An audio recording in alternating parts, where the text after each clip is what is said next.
chegar, né? Esse assunto família mexe com as pessoas. E a gente sabe que família é um porto seguro para muitas pessoas e é isso que a gente defende. Só que tem muitas pessoas que não se dão bem dentro de casa. Que não gosta do pai, que briga com a mãe, que tem rivalidade com o irmão, com a irmã, que não suporta ver um cunhado. E a pergunta de hoje é: quando sua família te faz mal, o que fazer? Olha que difícil, e eu tenho certeza que isso acontece, né, numa grande parte das famílias, e eu tenho certeza que você que está aí assistindo esse podcast, em algo vai te tocar, né? Então, preste muita atenção, abra seu coração, que eu tenho certeza que Deus vai falar com você. Olha, quando a gente fala em família, né, fala em, vamos dizer assim, uma família patriarcal, né? Uma família de muitos membros, com certeza muitas coisas ali podem acontecer. Então, para responder essa pergunta, nós vamos nos remeter a um texto de Gênesis 37, no versículo 2, Daniel. Ele vai dizer o seguinte: esta é a história de Jacó, quando José tinha 17 anos. Então entenda que Jacó era o pai, mas a história dele é contada através dos filhos. Então hoje é uma mensagem muito importante aos pais. É você que vai dar o equilíbrio, porque a sua história, ela não vai ser escrita pelos seus feitos, pelas suas realizações, mas a sua história, ela vai ser escrita pela sua sucessão. O sucesso significa suceder.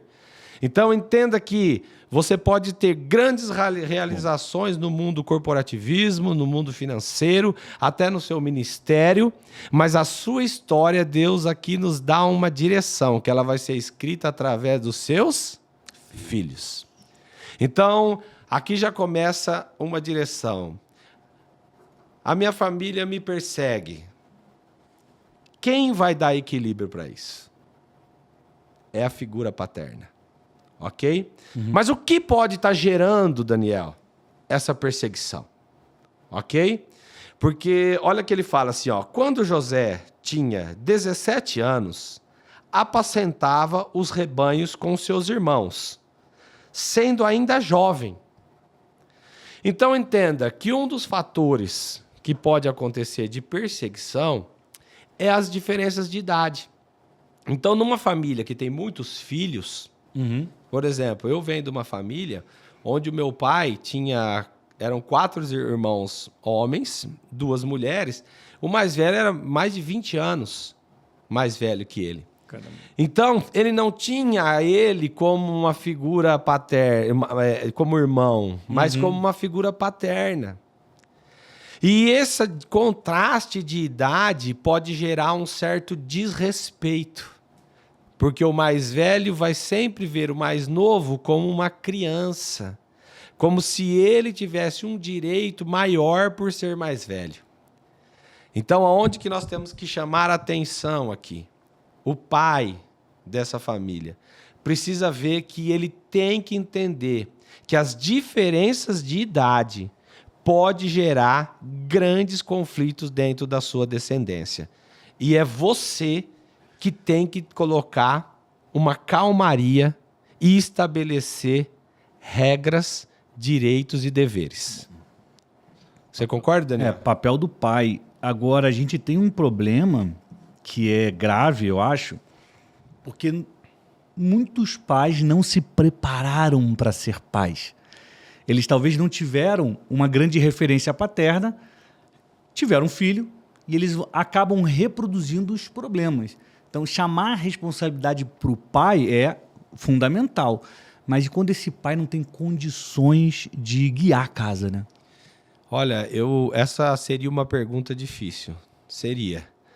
Mas a melhor coisa é quando a gente não sabe o que fazer. Porque Deus sempre sabe fazer o certo. Muito bom. Então, a nossa referência é Deus como pai. Porque eu tenho certeza que foi muito oportuno essa tua colocação, porque muitas pessoas ficam falando, mas eu não tive pai, eu sou órfão, eu sou mãe solteira, e agora?